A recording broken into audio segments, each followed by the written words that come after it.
So, you checked into your Airbnb, you just got here to Panama, and you're wondering, where do I start? What do I do first? Well, I am going to give you a blueprint for the first 30 days after you land here in Panama.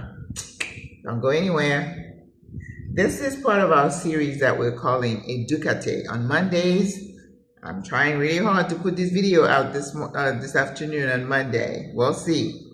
We want to give you information when you first land here. Where do you start? It can be pretty overwhelming, but I've created a calendar. It's mapped out for the first 30 days. What is it that you need to do? You may not do everything exactly like it says, but it gives you an idea of the steps or the action items that you have to make sure that you do, that you assess, that you research, so that you can have a smoother transition.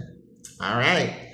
If this is your first time here, you don't know who I am Maggie. I am your sis, and I am the creator of SWRA. I've been retired here in Panama almost 3 years and still loving it. My job is to make sure you can successfully transition here in Panama as a single older woman. You know, you are my audience. You can live your best life. We can create community together while we are reinventing ourselves. But ultimately, the goal of SWRA, the name of this channel, is to create a new model of aging in place away from your country of residence, a model of aging that is sustainable and affordable. All right, so if you're watching this video, chances are you've watched some of my other videos and you like my content. And if you do, I appreciate if you would give the video a thumbs up and you would subscribe to the channel if you have not done so. It is free, so you can continue, and also click that notification bell so that you are notified every time I put another video or when I go live. All right, so I'm assuming that you've done the homework. You have done the decluttering. You've closed off your house. You've sold your house. You've rented your house. You've just packed your bag, and you are clear in your mind that Panama is the place for you. You know my story, how I connected with Panama, and I'm hoping the same for you. But you want to know, what do I do first? What do I do? Because it can be overwhelming. What are the steps? Have no fear. I've created a calendar. Now, once the internet decides to come back, I will put it in the description and you can have access to it. It's going to be a read only, but you can look at it. And the other form that I'm going to attach to this video is going to be a checklist for rental. When you're going to rent, the things that you need to check out. You check that I've looked at all these things. Hopefully we don't miss anything, right? All right. So I've been here almost 3 years and I really haven't had many issues with rental. I had made 4 trips, and the last one I stayed. So I think I know a thing or two about how to successfully transition from the day you landed to the day you move into your apartment, 30 days and beyond. So when you land in Panama, whatever airline you use, as you are exiting the plank, you're going to see a kiosk, usually on the right-hand side, where it says SIM cards, right? Almost the same, in the same spot where people exchange money. But understand that if you're moving to a new country, that your cellular plan may not work here unless you have a T-Mobile, Global, or whatever, which I'm not privy to. But what I recommend for everybody to do is to buy a SIM card. Maybe, you're coming to stay. This is not a scouting trip. You are here to stay. So buy a SIM card for 7 days, and then before that 7th day, you go into like a mall and you sign up for a regular cellular plan where you're going to be charged on a monthly fee, okay? The reason is that you don't want to be without Wi-Fi access. The Wi-Fi access at the airport is sketchy at best, and if you want to order an Uber or something happen, God forbid, that you need to call someone, that you have access, okay? So I don't remember exactly how much it costs, but sis, This is one of those times you don't want to be too cheap. This is important. This is about safety. So get a SIM card. Most telephones would have like, where is on my phone? Right here, there's a little hole here. And the people at the kiosk have like a really sharp, whatever it is, stick it in there and it pops open this little tray. And in that tray will have your regular SIM card for your US-based phone, which you're going to have with you. And then there is a spot for another SIM card. And that's where they're going to put their SIM card that gives you access. It's got a number, right? Because there's a number with every SIM card.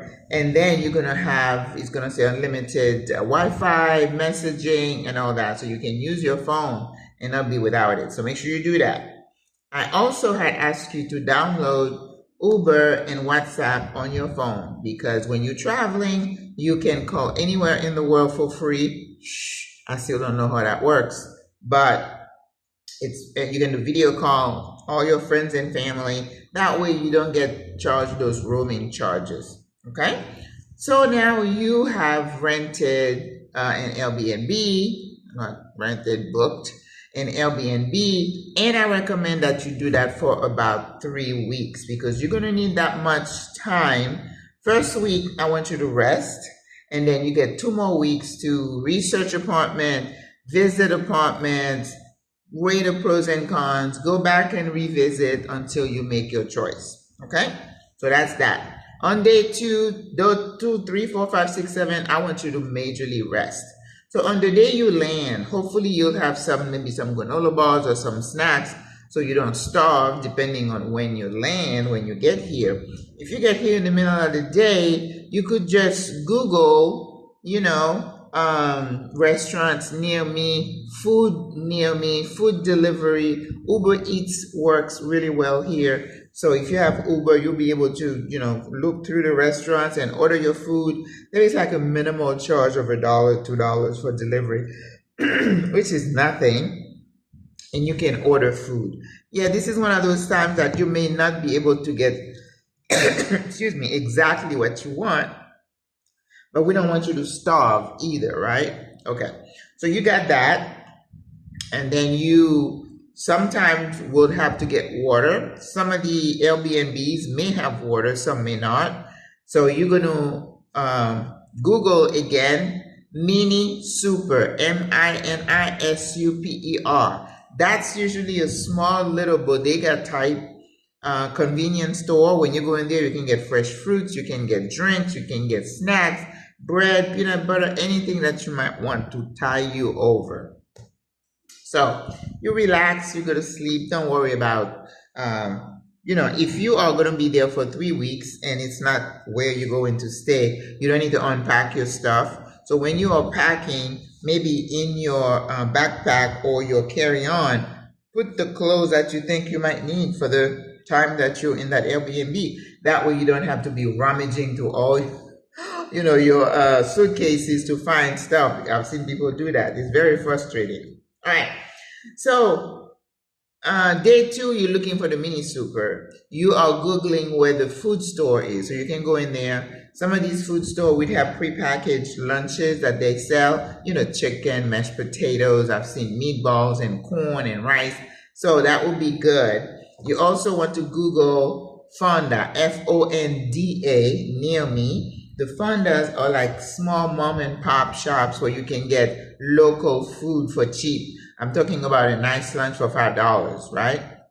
So you want to know those so you don't starve. Now you've gotten some water from the Mini Super, so you're all set. So it's like the television, walk around, sleep, wake up, sleep some more. Because sis, you would not believe how important it is for you to decompress from where you came from. Yes, you need that time. So you need time to decompress, to relax, to detox from the stress and the noise and everything, and just keep the windows, shades down and sleep. Some people tell me they sleep for a week. Some people say they sleep for 2 weeks. Some people say this is the best sleep they've had because their mind is able to recharge and rest. Listen, you don't realize when you're in it how damaging it is until you've left. So please, I beg you, do that. So once you've slept and, maybe the second day or third day, you say, well, I'm getting cabin fever. Start walking around, walk your neighborhood. Panama City is one of those places you could be out there as long as you're not driving around, walking around naked. No one's going to be paying you attention. Make sure you look where you are stepping. Don't be taking pictures like a tourist because you're not a tourist anymore, right? You are home. You want to make sure you don't step into any kind of holes because the sidewalk sometimes, okay? So be careful. People have fallen. And when you're walking the streets of Panama, you don't have the right of way as a pedestrian, okay? When you come to a corner, if there's a crosswalk, sometimes I wait to see if somebody's coming. I go with them. I'm like, are you crossing? I'm coming with you.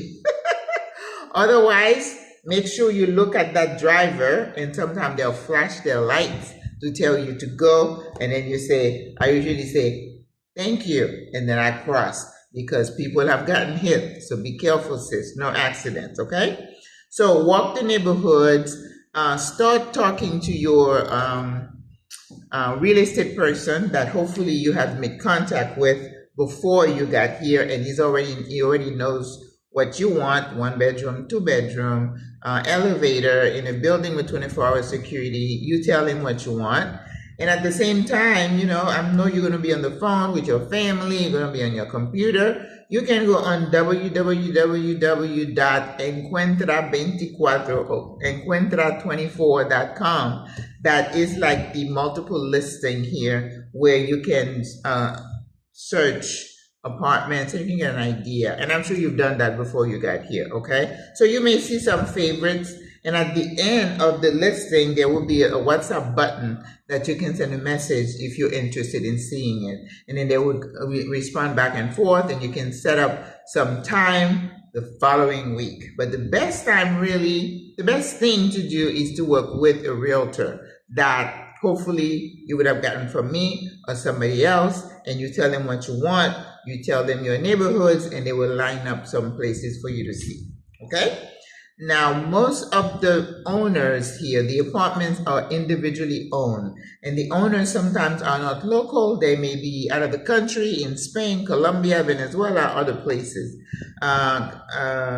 somewhere in Canada, Montreal, when they speak French, well, Quebec.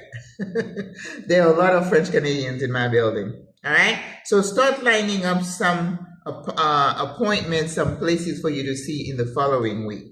And in that first week also, on a day that you feel like it, you may contact your driver, a driver we would have given you somebody. And sometimes it could be the Uber driver that picks you up from the airport. You strike a conversation, and they're very nice, and they offer to take you around. A lot of people have secured drivers that way. And then you say, okay, can you take me around? I'd like to see the different neighborhoods. So you tell him where you want to go.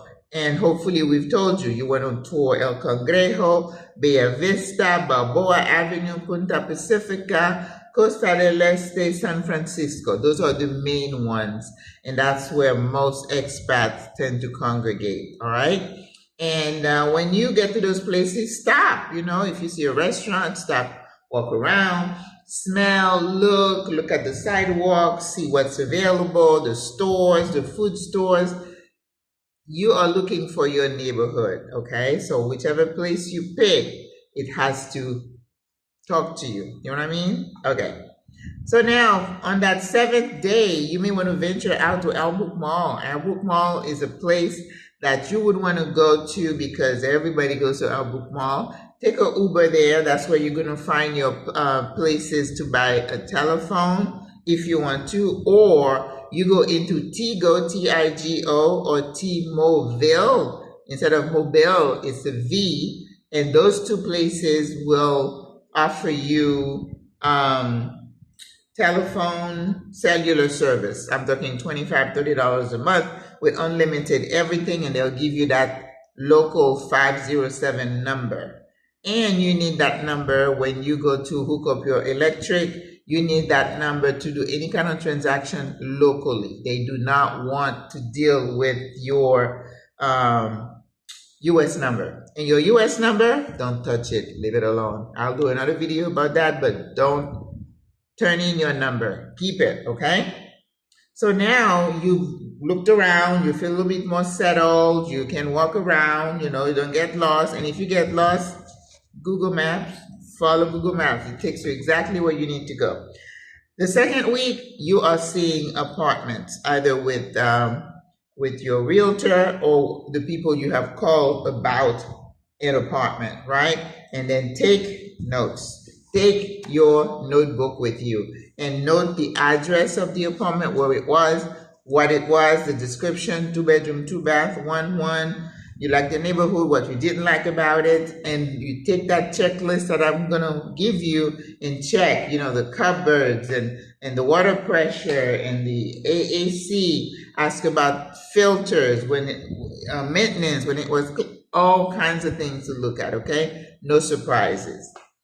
And towards the end, you may want to explore the other mall, the other popular mall. We have lots of malls, but the main two ones that we have explored, we start with, is Albrook and Multiplaza. Multiplaza is a little higher end, so my mall, my preferred mall is Albrook. The only thing I don't like about Albrook Mall is, like, in the middle of the aisle, there are always these little kiosks, and people are always offering you, come here, come here. I hate that. I don't like that. They don't do that at Multiplaza because they're like, if you're here, you can afford our prices. We don't need to be calling you around, okay? So don't settle with your apartment. Know what you want, how big you want it, the amenities that you want, 24-hour security. For you, sis, single, older, that's important. Also, you want elevator. You know, we all gonna have knee issues. You don't want to be on the 17th floor and have to go up and down. Some people want a pool, TV. You look at the kitchen. For me, the kitchen is the most important. Maybe you want a view. Maybe you want a city view, or what? Anything you want. But the biggest thing is your budget. El dinero. How much you're willing to pay. And depending on the season, you're gonna pay a little more. Most owners don't want to consider 6-month leases. It's going to be at least a minimum of 1 year. Some sisters have started doing 3-year leases. I'm not there. I'm not there to do that, but at least 1 year. And when you pay, it's 1 month and 1 month security. So you need 2 months. All right.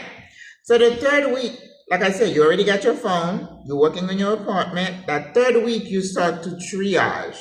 Which apartments talk to you the most? Let's say you saw 10, 12, and you're down to 3. You may want to ask the realtor, can I see those 3 again? So you can see, maybe I missed something, right? Based on that checklist. Hopefully that checklist, we didn't forget anything. So you go back and you look, and hopefully you can come to some agreement with the landlord. If anything is not kosher that needs to be fixed, or something that's missing, like I'm looking at some apartments and I see, oh, there's no bed. No, we need a bed. And most of the owners, if they feel comfortable with you, they will provide certain things, as long as it's not crazy, right? On the third, so this is the second week. So you've seen all these apartments. Third week, you're winding it down. You're writing it down. And then hopefully you've come up to the one that you can afford that meets almost everything that you want. Don't forget, you're not gonna get everything that you want in an apartment. All right? So remember, before you sign the lease, make sure it's translated into English. Have your attorney. I didn't talk about your residency, because I'm assuming that's being taken care of. Okay. So that's another whole video. You may be here to get your permanent, or maybe you're here to get your temporary. Yes, this is not about that, but this is a process. If you're here to stay, I'm assuming you've already taken care of that, because you have to decide, how can I be here legally, right? Okay. And you're ready to sign that lease. And once you sign it, the attorney needs to make sure they go over with you what your expectations are, your responsibilities for the apartment. What is your responsibility? I would say anything that needs to be fixed, the air conditioner, any they call that linea blanca here, that means your stove, your microwave, all these stuff should be the responsibility of the owner. The washing machine, right? The light fixtures, yeah. And most of them do have handyman, but a lot of them would want you to do some maintenance to the air conditioner, maybe have it cleaned every 6 months. You need to know what your responsibilities are. People get into a lot of trouble fighting with the landlord. Well, I didn't know I was responsible for that because you did not read your lease, right? All right. And then once you sign the lease, make sure it is notarized. That's what makes it legal here in Panama. Everything gets notarized, okay? So that is the responsibility of the owner, because you're going to need a copy of that lease when you go to open your bank account. Some banks want to see that you have a permanent address, right? And remember, this is a new requirement. If when you have your residency, maybe they put the address of your Airbnb and then you secure an apartment, you have to go to Migración, the immigration, and update your address, or they're starting to fine us if we don't do that. You've been told. So now you have your apartment, you got your lease, and you feel like, oh, I'm finally home. So now you're going to spend a little time tidying it up, cleaning it up, and you want the apartment to be furnished. I'm just telling you. But you may not like or love everything that's inside the apartment. And then maybe, peu à peu, we say in French, over time, you can replace a few things here and there. But you may want, some pieces of cute things, put your pictures, get a few plans just to make it homey, all right? But pace yourself, sis. You don't need to unpack those suitcases in one day. Pace yourself. Go out, go for a walk, go to lunch, go to events. Talk to people about what's happening in the city. There's a lot. People play pickleball, they play cards, they do all kinds of things. But give yourself time to get connected, sis. It takes time to find your people. I need to do another video about that. All right, the 4th week, after you get the apartment, you need to find out who's going to be responsible for the electric. You can either leave it in the owner's name, make sure you have proof that they're paying it, and then you pay them back, or put it into your name because you get 25% discount if you're a jubilado and you have that pensionado visa, okay? And then when you went to the mall and you got your phone plan. And some places would give you like a package for your cable and your phone. So you want to explore those two to see if you can save a few dollars, okay? Because you want to make sure you have AC, that your lights are on, and then your television and everything is working, and your Wi-Fi is working. You got your password and everything. So that's going to be a little thing when they come to set it up for you. Sometimes they come, sometimes they're delayed. So there's a little bit of frustration sometimes that goes on. Don't worry about it.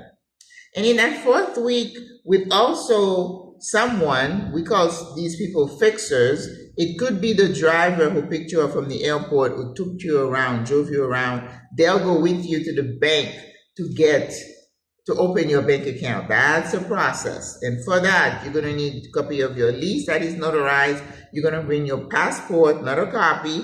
And then if you have your cedula or your residency card, you're going to need those. And the other thing they need to see is your benefits letter. That means where your money is coming from. Whether it's Social Security or pension, make sure you have those with you, because you don't want any delays. You don't want them to say, oh, you don't have this, and it's a long process. They check and double check, and you sit there and you get up. Yeah, it can be frustrating, but be ready for it. Have your Kindle or something you can do to distract yourself while you're waiting. All right. So now you're in your apartment, you're cleaning it, and if you don't want to clean, ask people around if they have any housekeepers. Lots of sisters here have housekeepers. I don't, but I know they do. They even have chefs coming and cooking for them. So pace yourself, sis. You got your bank account, your lights are on, you got your phone, you got your Wi-Fi. Relax. Pace yourself, because community, it takes time to build community, to go to the restaurants, to go to the farmers market, and to start replenishing yourself. There is also Price Mart, which is like a Sam's Club. People will show you how to go there and get your card if that's what you want. It's a membership, same system. You walk in there, you think you're at Sam's Club, okay? I think most expats have memberships there, and you can buy your big items, like things for your bathroom and stuff like that. But in terms of retrofitting your apartment, a little bit at a time, pace yourself. Rome wasn't built in one day, all right? So I think that kind of gives you an idea of the things that you need to make sure that you have. And I think the biggest decision is where you're going to live. So you want to spend the time to research and to pick the right place. Don't do it out of emotion. Make sure you stay on budget, okay? And then go explore the food stores and see what's available, and then match it with the farmers market. Here in Panama, you don't go to one place to do your shopping. You get a few things here, a few things there. That's just the way it works. Use your Uber until you're comfortable using the metro or the buses, if that's what you want. There is a sister who does a metro tour. You can be included in that. I would also put her contact there, because I'm a metro rider. I love my metro card. All right. So you know how to get around. You constantly learning and looking around, looking at the neighborhoods, and then you might be in your neighborhood and then you say, oh, next year I'm moving to that neighborhood. That happens too. So just keep an open mind, relax, pace yourself, enjoy it. You are home. And if I didn't say it, and if you enjoyed this type of content, please give the video a thumbs up, like it, share it with your friends, and subscribe to the channel. It's free. Why won't you do it? I appreciate your support. And if you want to be a member and exercise with me Monday, Wednesday, Friday, you're welcome to. I have my lives on Sunday morning at 10 where I cook, and I have a live on Friday afternoon at 4 where I answer all your questions. Okay, this was your sis. God loves you. You know I love you. Au revoir à la prochaine. Bye bye.